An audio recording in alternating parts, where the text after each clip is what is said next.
Hi, Hey, welcome to TFL Table Talk the 27th. of April. Wow. Man, this year is flying by. Yeah, it's crazy. The older you get, the faster it goes. It seems like it, yes. Yeah.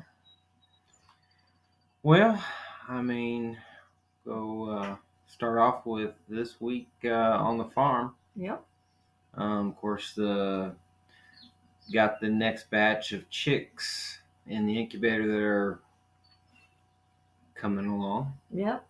We've had 8 hatch on day 18. I just couldn't believe it. Matter of fact, we were taking them out of their little trays that they sit in so that the automatic rotator will turn them. And when he picked one up, and I said, "That one's hatching," and it just started cheeping in his hand. I was like, "Oh, put it down." So we laid it on the flat surface in there, and he hatched in just short order. He was ready. So, and then we had 2 others hatch on day 18. So Right. we've already had 8 hatch, and we've got 4 or 5 more that are trying. Today's day 21. And then we'll leave the incubator running for another couple of days just for any stragglers. Last time we left it running 3 days, and we did have one hatch, but it was born blind. And I don't think that had anything to do with the longer incubation. I think there was just something wrong there in the forming. Yeah. So we had to, cull her. So that was kind of sad, but you can't have a blind chicken. So Yeah, it was in pain all the time, yeah, he was crying all the time. Yeah. Other than that, I had a coon Oh, reach through some slats and grab a chicken's neck and kill a chicken. Couldn't get to it to eat it, but it killed it. So yeah. Well, I was so mad about Yeah. that. I was so mad. coon will do that, if you Yeah. have some place where on your coop that it can reach through. So I covered it up with some boards there, so it should be okay now. Starting to warm up. The grass has grown. We've cut the lawn maybe 3 times now. Yeah. Yeah. Yeah. So it's starting to really grow. And this is a rainy time of the year in this area. So got to get it when it's dry. Yeah. Yeah. That's a challenge. Yep. I don't know anything else really that happened this week. I can't think of anything. Nothing major. Nothing outweighed the coon and the new chicks. Yeah. Our farm cat is getting close to having kittens. So we brought her in, and she's not happy about being not able to come and go from the house. She's not real happy with me, but she's showing signs of early labor, so I've got her inside, and that's just me. I know she's fine outside, but I just like to be where I can see the kittens and help her if she needs my help. So, yeah. As far as this week on TFL, New content, of course. We try to do 2 articles a week at least, and update a couple of the older ones that y'all have asked new questions about, or that we've learned more about, in those posts that need updated or something, or new pictures. We did not get Oscar live this week. Hopefully next week we've found the answer to our questions. So we just have to implement it. And, when you are living the life, it's hard sometimes to find time to address those technical issues that require your total attention. And let's face it, sometimes I'm technologically challenged.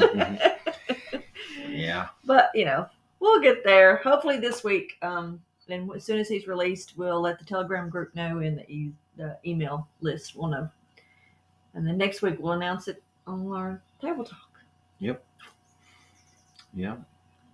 Got a new video out on YouTube this week for top famous telegrams sent, over the last over 100 years ago. That was a really cool video. So it's kind of not entertaining, Mm-hmm. That was cutting edge technology back then. Oh yeah, that was, they just couldn't imagine electricity, and then electricity sending messages. It was just, it'd blow their minds. Yeah. If you read the Laura's Little House books, at one of the first parties she ever went to, the older brother of the boy that she went to the party for, he was running the telegraph, and he had them all stand in a circle and hold hands, and then he touched the telegraph and shocked them all, and they were all made sounds except for Laura. And he said, "You didn't scream," and she said, "Well, I don't know what that was." Tell me what that was. So yeah, that was pretty cool. That was new, to everybody then. So Yeah. I guess that's goals for next week. Um, oh, it's such a crazy time of year, right now. yeah. TFL goals, of course, is more content, uh, talking with y'all, chatting, answering emails, um, getting Oscar up and running. That's the TFL goals. Homestead goals.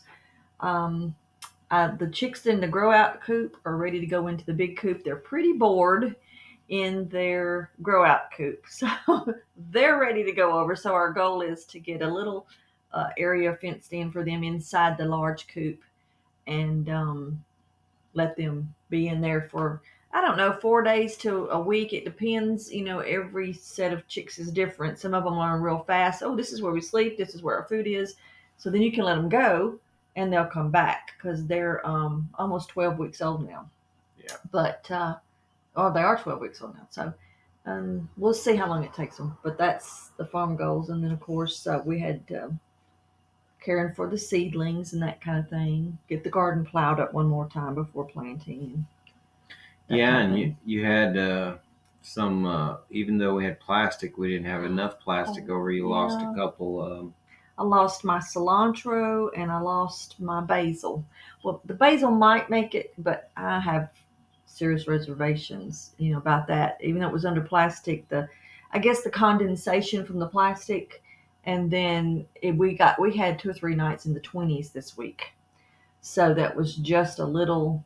Yeah, I didn't think that would get it. Much. I thought the plastic was a thick enough mill that it would be okay, but it didn't hold in enough heat. I guess not. I guess it just didn't get warm enough during the day, to hold off. Maybe. To hold it off, I don't know. But because we had wood logs sitting, underneath there with it, holding the plastic off of them, and the wood would absorb some of the heat. But we had some really cool days this past week. So anyway, I got to start that over again. Yeah. Go from there. Do you have any questions that stuck out that might help some people? Yeah, I got the same question a couple of times this week in 3 different forms, actually. So, in general, the questions were, you say in some of your articles that you dehydrate everything at 118 degrees. Why do you do that? Um, do you do everything that way? And I can't find an article on dehydration on the Farmer's Lamp. So, no, there's not an article, but it is on my list to do. We'll have it out hopefully the first or second week in May. I'll have a general article on dehydrating, and then we'll go into specific little shorter posts on how to dehydrate peas, how to dehydrate corn, anything we get from the garden. We dehydrate everything. The only thing we can is meat and tomatoes. And some of the tomatoes I'm experimenting. We tried last year and I wasn't very successful. This year we're going to try again. I think I know what I did wrong. And so we're going to try that, dehydrating some tomatoes, just for toppings or something like that. Nothing. But the reason we dehydrate, and yes, we dehydrate everything at 118 degrees. It takes longer, and it's not wrong to dehydrate it at the recommended temperature of that comes with your dehydrator. Okay, the reason we dehydrate at 118 degrees is because at that temperature the enzymes that are in the food are not destroyed. So even though it takes longer, something that should dehydrate in 12 hours, it may take 16 to 18 hours to dehydrate at that temperature. But the enzymes in it aren't destroyed. They are destroyed at 120 in some foods and over 120 in some foods. So that's why we go with 118 degrees and everything. We do that with everything. So I hope that answers your questions. And I will get that article out for you, I promise. Yeah, it's important not to kill those enzymes. Your body needs them for digestion and carrying vitamins around in the body. So Uh, health. Another funny little ditty about dehydrating foods. You know, you buy dried beans in the store, and most of the time, our dry beans we just let them dry in the field, and then we bring them in. And if we don't feel like they're dry enough, we'll run to the dehydrator for a few hours. But most of the time, we just bring them in and pack them in jars, and suck the air out of them with the little, I don't even know what that machine's called, but it sucks all the air out of your canning jars. But we'll have to put a link in there so they can see what I'm talking about. But anyway, the peas, they come in such, no, not here where we are now, but in our regular gardening zone where we are from and where we're headed back to, is they come in by the droves. I mean, we may get 4 harvests out of our pink eye purple whole peas. Here we get one and then a small one. But so I took my aunt. I said that to say, when you shell them, you have to shell them. We let our seeds dry in the field, the row that we have set aside for seed, but they grow in the field. But everything else we pick, and then I run it through the dehydrator. Well, I took my aunt, bless her heart, she's 87, uh, a jar of my dehydrated peas. And she called me and wanted to know how to cook those. And I said, I won't call her name. She said, I said, you cook black eyed peas and pintos all the time. And she said, oh, is that what these are? Because she froze when she was gardening. She froze everything. And we lost so much that year that we, had that bad freeze and we lost all of our power for so long. We lost so much in our freezer that was when we just decided to start dehydrating everything and canning, our meat and but gracious, that's been 20 years ago or better. But anyway, so she called me back and she said, I cannot believe how fresh this tastes like you went right out in the field and picked them, and I'm eating them right after you shelled them. And I said, well, that's the dehydration process. It seals in, the flavor and the enzymes. So, okay, that's just a funny little story I felt like sharing. Yeah, I mean, a few times I put them in burlap bags. Things that need to be dried, and I mean, the seeds. yeah, Oh, yeah, yeah. and go by and hit them with a stick every once in a while when they're Yep. sitting there inside the shed, and the air and the heat is drying them out, and just hit them, and then when you empty it out, they're already shelled. Our show to just winnow them a little bit. And there you have your Yep. seeds, and we hang them in the burlap bag in the feed shed, and hang them so no mice or anything Yeah. can get to them. They're hung Yeah. out in the middle of the room, and they just hang there all winter. And then in spring when you need them, there they are. So yeah, that's a pretty cool little trick that we use. Learned that from Papa, my Papa.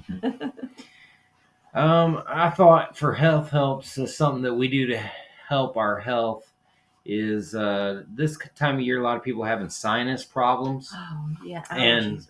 yeah, I had allergies as a kid. I started a lawn mowing business, and then ended up getting a grass allergy built up in my system, and they wanted me to take shots for 7 years to get over it, but I opted out not to do that.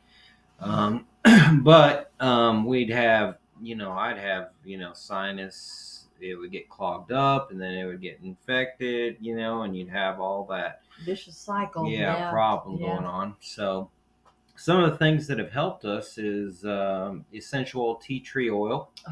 Oh, yes. You can put we sometimes put it in the Instant Pot. Just put that on, saute, and put 4 or 5 drops of a good tea tree essential oil, which we use.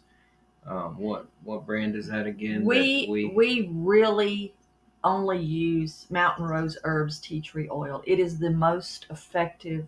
It is just it's always been the best. Yeah. And we've tried others, and we went back to it. But in the Instant Pot, you put about a cup of water. Yeah.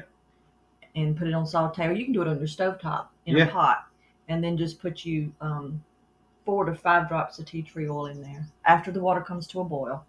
Yep, and then we just take a towel, put it over our head, and while the steam's coming up, right after you put the drops in, you take big inhalations through your nose, and if you've got infection up there, it's gonna sting. Oh yeah. If Sometimes you I can't even hold my head. Yeah. The towel serves like in the old days when we did croup tents and you trap the steam and the kids would breathe the steam to loosen the phlegm and stuff. That's what the towel does. You're creating a tent for it. Yeah, so that will if you don't have any infection up there, then it'll just open you up and it won't sting. But if you do that, sometimes I've done it like 3 times a day. Trying to open up my sinuses and kill off that infection. Mm-hmm. Another thing is we've got a nebulizer, Mm-hmm. and we've got food grade hydrogen peroxide, and we'll take a dropper and we'll put 1 drop in that reservoir full of purified water, and then I'll run that nebulizer and I'll breathe it up in my nose, and it just clears out and cleans out your lungs and your sinus passages. And then another thing that works really well is Golden Seal, It's actually. changed. It's changed my life. It's huge. We've really got a lot of benefit out of that when we had felt like there was a sinus problem starting. Well, I was waking up every morning with just, I mean, early, like at 2 or 3 o'clock in the morning, with just intense sinus pressure and the headache, and it would come and go all day.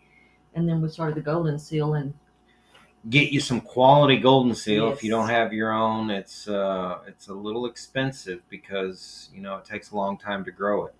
But you get you some quality powder. It's very fine powder Golden Seal in a jar, and you take just a half of an eighth of a teaspoon. 1/16.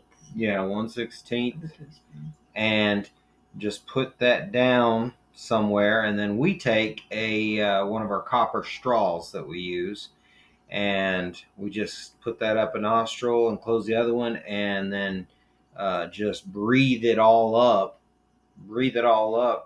on one, on half of it on one side, and then I breathe it on up and on the other side, and that really works to knock out infection. It's and amazing. It really works well. It works better than the tea tree. Oh yeah. It has honestly, it has changed my life this year with allergies and stuff. And then we drink it at night in a tea. We put there's a little scoop that comes in there with it. We put that scoop and a teaspoon of slippery elm in a cup of hot water at night. And we drink that at night, for the internal effect of the Golden Seal, and of course the slippery elm, for your gut and stuff. But yeah, I've noticed that your gut health seems to be attached to your sinus health. Mm-hmm.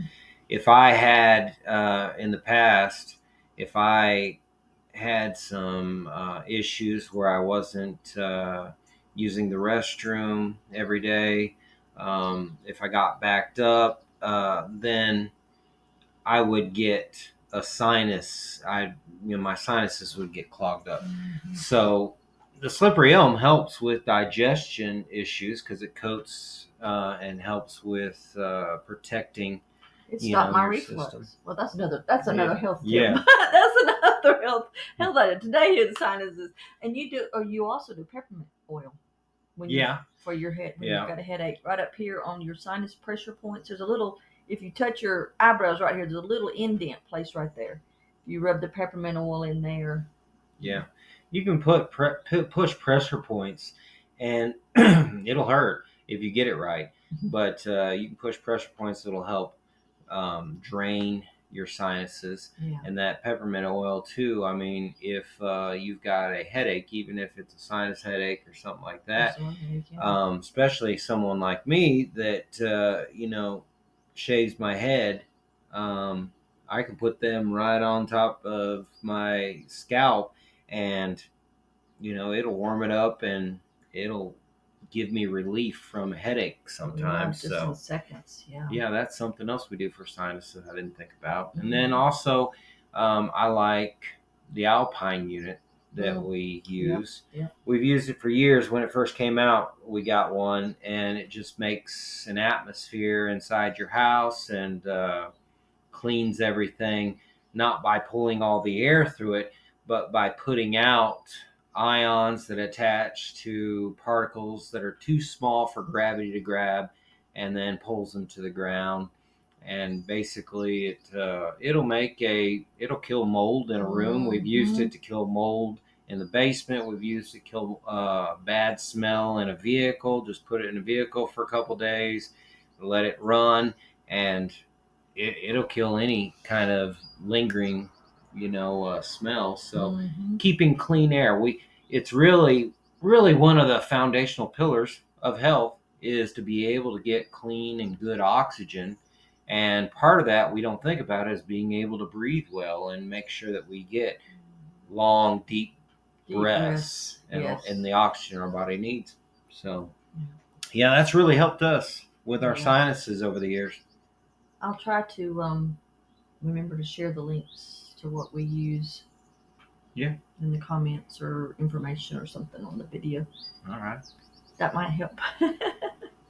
Well, we hope that this week has been a good week. God's blessed you this week. Yes. We hope just the best for you next week. And if you have any questions, any good thing you want to share with us that's happened, any concerns you have, we're here for you. Yep. Till next time. Safe and happy journey.